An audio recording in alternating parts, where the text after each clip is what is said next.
Hello guys, সবাই কেমন আছেন? আমরা ঘুরতে আসলাম কচুয়া কাতলা।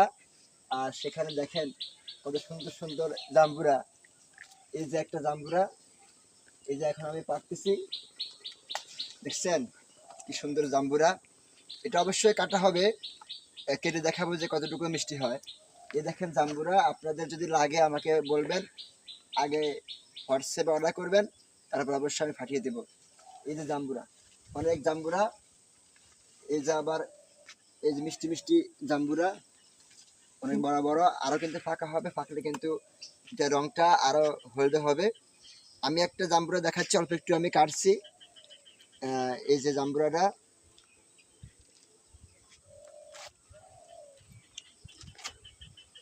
দেখা যায় কিন্তু ভিতরে লাল হবে। এই লালসে দেখা যাচ্ছে, অবশ্যই আশা করি লাল হবে। দেখি কেমন হয়। না, লালই হবে। খাইতে হলে তো লবণ মরিচ লাগবে। আশেপাশে তো ঘর দেখা যায়, কিন্তু লবণ মরিচ পাবো কিনা সেটা হচ্ছে বড় কথা। চলতে কিন্তু কষ্ট আছে, আর মনে করবেন না যে এত কষ্ট হয় কেন। দেখছেন কি মজার জাম্বুরা। অবশ্যই খাইতে অনেক টেস্ট হবে, তবে লবণ মরিচ হলে কিন্তু সবচেয়ে বেশি টেস্ট হবে। ছুলে ফেললাম, তারপরে খাওয়া শুরু করব। তার আগে আরেকটু প্রেস করতে হবে।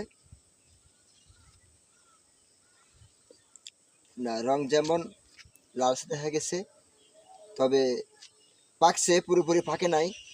আরো পাকতে হবে, আর কয়েকদিন সময় লাগবে। যার যা জাম্বুরা খাইতে পছন্দ অবশ্যই আমাকে বলবেন, জাম্বুরা খাওয়াবো। গাছের তাজা একদম ফ্রেশ জাম্বুরা খাওয়াবো। এই যে ছুলে ফেললাম।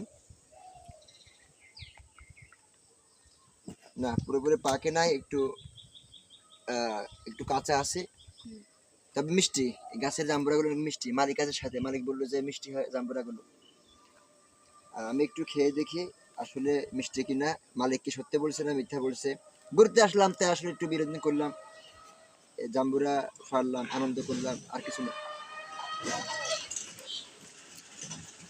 না, বেশি টক না, হালকা মিষ্টি আছে, তবে আরো মিষ্টি হবে।